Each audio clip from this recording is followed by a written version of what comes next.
Hello everyone, मेरा नाम है Preeti and welcome back to my channel a good life tale. आज मैं फिर से आपको एक नॉर्मल डे दिखा रही हूँ अपनी लाइफ में, क्योंकि कुछ दिनों से बीमार हूँ। वर्कआउट के सेशंस नहीं हो पा रहे हैं, बहुत मुश्किल से उठी हूँ आज एंड होपफुली कल तक मेरी तबीयत बेटर हो जाएगी। हो भी जानी चाहिए क्योंकि न्यू ईयर आने वाला है और मैं चाहती हूँ मैं न्यू ईयर में पूरी एनर्जी के साथ एंटर करूँ। आज मैं सिर्फ एक वर्किंग मॉम की तरह ही बात करूँगी। जो काम भी करती हूँ, मैं काम भी करती हूँ और घर भी संभालती हूँ, और फिर भी अक्सर ऐसा फ़ील होता है कि I am not doing enough. अगर आपने भी कभी ये फ़ील किया है तो this video is for you. Working mom बनना एक साइलेंट स्ट्रगल है। लोग देखते हैं शी इज़ मैनेजिंग, पर कोई ये नहीं देखता कि मेंटल लोड कितना ज़्यादा हो जाता है, कितना कुछ प्लान करना पड़ता है और साथ में वो गिल्ट तो हमेशा आता ही है। सच बोलूँ, वर्किंग मॉम्स को मोटिवेशन की ज़रूरत तो नहीं होती है।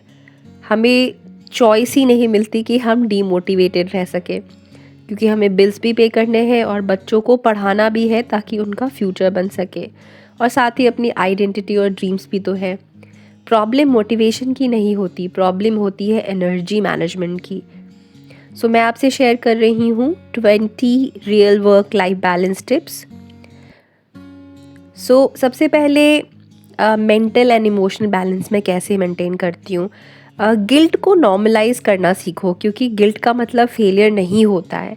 हर दिन बैलेंस करना पॉसिबल नहीं होता है। कुछ दिन वर्क हैवी रहता है, कुछ दिन तो कुछ आराम होता है at work and also at home. तो कंपैरिजन करना बंद करो, स्पेशली इंस्टाग्राम की मॉम से तो खुद को बिल्कुल कंपेयर मत करना। अपनी कैपेसिटी को रिस्पेक्ट करना सीखना होगा। हर मदर एक जैसी नहीं होती है, हर वर्किंग वुमेन एक जैसी नहीं होती। किसी के पास बहुत एनर्जी होती है तो किसी के पास थोड़ी कम। Time and energy management, to do list नहीं, मस्ट डू लिस्ट बनानी चाहिए हमें। जैसे दिन के सिर्फ इम्पॉर्टेंट 3 काम। हाई एनर्जी काम सुबह, या जब भी हम सबसे ज़्यादा एनर्जेटिक होती है, जो कि मेरे लिए फ़िलहाल होता है when I finish my office work. Low energy task के लिए खुद को शेम करना बंद कर दो, इग्नोर कर सकते हो आप उसको। एक दिन में सब कुछ होना ज़रूरी नहीं होता है। ऑल्टरनेट डे कंसिस्टेंसी, जैसा कि मैंने पिछले वीडियो में भी कहा है, आपको इक्वली रिजल्ट देती है। बच्चों को बताना ज़रूरी है कि मम्मा का काम भी इम्पॉर्टेंट होता है। हेल्प लेना कोई वीकनेस नहीं है, इसलिए घर के सभी मेंबर्स से हेल्प लेना ज़रूरी है। घर के काम जो है, आप क्योंकि आप वर्किंग हो इसलिए बस आपकी रिस्पॉन्सिबिलिटी नहीं, बल्कि एक शेयर्ड रिस्पॉन्सिबिलिटी है। बच्चों के साथ जहाँ तक टाइम स्पेंड करने का बात है, तो quality time is always greater than the quantity time. यानी आप उस वक्त में अपनी फैमिली के साथ क्या करते हो, कैसा वक्त बिताते हो, क्या फ़ोन पे बिज़ी रहते हो, ये सारी बातें ध्यान देने वाली होती हैं। आपकी लाइफ के हर सीज़न में आपकी ग्रोथ नहीं होती है, और ये आपके साथ बिल्कुल ओके होना चाहिए। करियर ब्रेक हो या करियर का स्लो फेज़, हमारी वर्दीनेस इससे आकी नहीं जा सकती।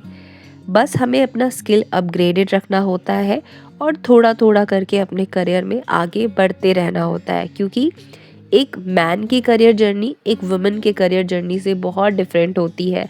इसलिए उनसे खुद को कंपेयर करके अपने करियर को या कैपेबिलिटी को कम समझना हमारी गलती है। सिर्फ मॉम बनना काफ़ी नहीं होता, हमें एक अच्छा इंडिविजुअल भी तो बनना होता है। अगर हम थक गए हैं तो हमारे लिए रेस्ट भी ज़रूरी होता है। जो वर्किंग मॉम अपनी ही पेस पे चलती है, वो पीछे नहीं बल्कि अपनी ही लाइन में सबसे आगे होती है।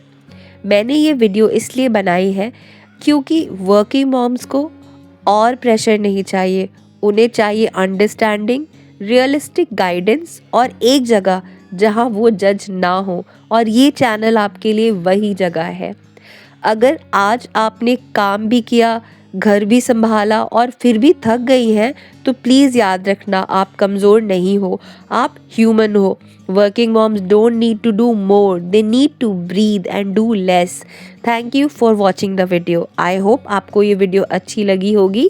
अगर वीडियो पसंद आई तो please subscribe to my channel, like this video. मैं मिलूँगी आपसे नेक्स्ट वीडियो में, तब तक के लिए बाय बाय।